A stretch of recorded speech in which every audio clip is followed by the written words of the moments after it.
সাধনচন্দ্র মজুমদার, সাবেক খাদ্যমন্ত্রী ও সাবেক সংসদ সদস্য, নওগাঁ ১, কর্তৃক ২৫,৬৬,৬৬,২৩৮ টাকা মূল্যের জ্ঞাত আয়ের উৎস বহির্ভূত সম্পদ অর্জন, ৬৫টি ব্যাংক হিসাবে ৪৩,৪৪,৪৭,৩৭৫ টাকা।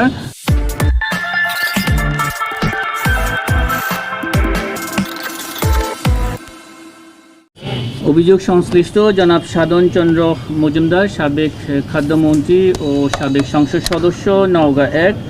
কর্তৃক ২৫,৬৬,৬৬,২৩৮ টাকা মূল্যের জ্ঞাত আয়ের উৎস বহির্ভূত সম্পদ অর্জন এবং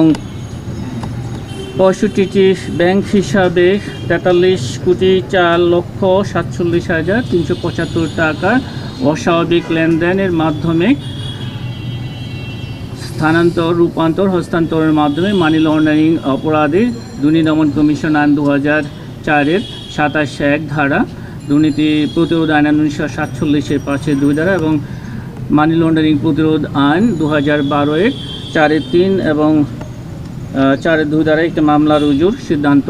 গৃহীত হয়েছে এবং এর মধ্যে মামলা রুজু করা হয়েছে। মামলা নাম্বার ২১ তারিখ 19/12/2024। এছাড়া অভিযোগ সংশ্লিষ্ট জনাব সাধনচন্দ্র মজুমদারের ৪ মেয়ে, জনাব কাবেরী রানী মজুমদার, জনাব সোমা রানী মজুমদার,